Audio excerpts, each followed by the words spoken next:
जी sir, बताइए क्या problem है यहाँ पर? मैं दीपक कुमार सिंह, प्रभारी प्रधानाध्यापक, राजकीय मध्य विद्यालय कोगना। और यहाँ सबसे बड़ी समस्या बिल्डिंग का है सर। जी। बिल्डिंग अतिरिक्त वर्ग कक्ष नहीं रहने के कारण हमें पहला, दूसरा, तीसरा, चौथा को बरामदे में बैठाना पड़ता है। टीचर हमारे यहाँ है, लेकिन वर्ग कक्ष नहीं रहने के कारण उसका सही संचालन नहीं हो पाता है। बरामदे पर बैठाना पड़ता है और बरामदे पर पढ़ाने में बच्चों का जो ध्यान एकाग्रचित होना चाहिए वो नहीं हो पाता है। जिससे पठन पाठन में थोड़ी दिक्कत होती है। और यहाँ थोड़ा शौचालय है सर, लेकिन बहुत पुराना शौचालय है, लेकिन उसका उपयोग हम लोग अप टू डेट करके रखे हुए हैं, लेकिन एक शौचालय की भी यहाँ आवश्यकता है। अच्छा, ये जो आपकी जो प्रॉब्लम्स है, इस प्रॉब्लम्स को आपने वर्बली या रिटन में बहुत बार दे चुका हूँ मैं। जिला शिक्षा अधीक्षक जी, मैं बीआरसी प्रखंड संसाधन केंद्र हंटरगंज दिया हूँ। उसके बाद भी मैं एक सांसद महोदय को भी, हमारे सांसद प्रतिनिधि के द्वारा थे, उनसे मैं भिजवाया हूँ उनको आवेदन। सांसद प्रतिनिधि को भी दिया हूँ और सांसद महोदय के आए ठीक पर। उसके बाद भी मैं कितने बार विद्यालय को लिख कर ऑफिस को मैं उपलब्ध कराते रहा अपने विभाग को जी। उसके बावजूद भी अभी तक बिल्डिंग काम नहीं। एक बार ऐसा हुआ था लोकसभा चुनाव के पहले, वहाँ पर कुछ लोग, एक जेई साहब आए थे, इसका लेआउट करके चले गए। और लेआउट करने के बाद हुआ कि 4 कमरे का बन जाएगा, 2 नीचे और 2 ऊपर। अचानक लोकसभा फिर ये क्या बोलते, चुनाव आचार संहिता लागू हो गया और उसके बाद फिर कहाँ ठंडा बस्ते में पड़ गया, इसका पता नहीं चल पाया सर। जी सर, इसी क्षेत्र से आपकी जिला परिषद अध्यक्षा बिलोंग करती है, उनका ये बर्थ प्लेस यही है। जी जी। तो वैसे में आपने कभी इस मुद्दे को लेकर ध्यान आकृष्ट करवाया? मैं लगता है कि ये आज लेके 5 बार मैं ध्यान आकृष्ट करवा चुका हूँ। एक बार हंटरगंज हाई स्कूल में, वैसे बार एक बार आई हुई थी हमारे यहाँ कुछ बोलते हैं वो SIR हो रहा था, उसके ख्याल हमारे विद्यालय के ठीक सामने मंदिर पर आए थे। उस दिन भी मैं बोला हूँ। मैं 4-5 बार मैडम को मैं इससे अवगत करा चुका हूँ कि हम इस चीज़ समस्या से जूझ रहे हैं। बिल्कुल।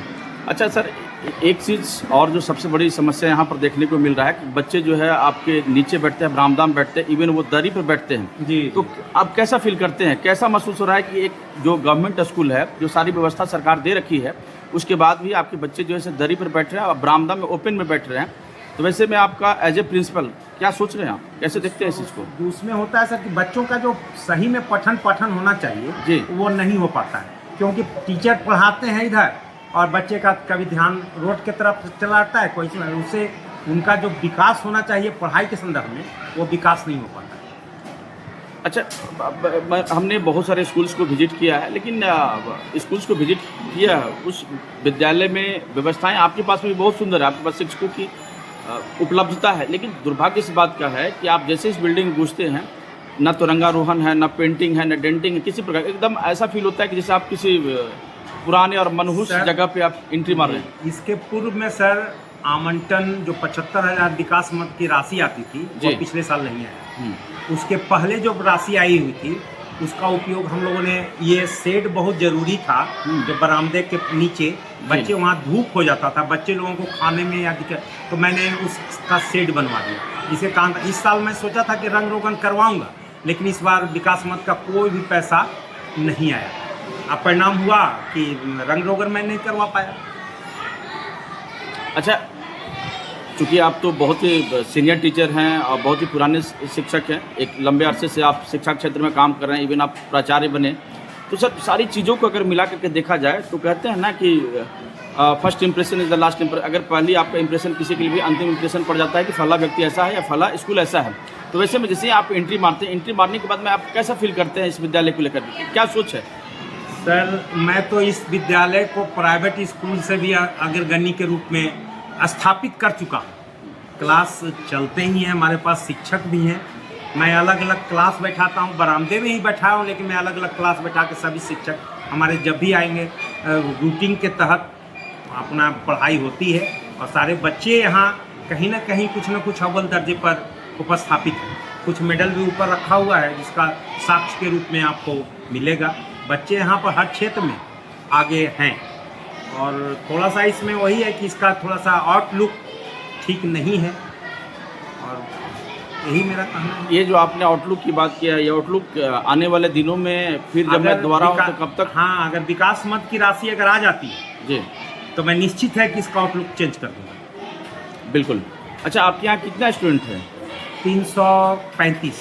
335 स्टूडेंट्स। अच्छा, आज आपने जो साइकिल वितरण किया वो कितने बच्चों को आपने वितरित किया है? 72 बच्चों को। हाँ, 72 बच्चे में कितने गर्ल्स हैं, कितने बॉयज़ हैं? 45 गर्ल्स हैं और 22 बॉयज हैं। अच्छा, एक चीज़ आपने कहा कि आप 71 स्टूडेंट्स को दे रहे हैं, राइट सर? 72।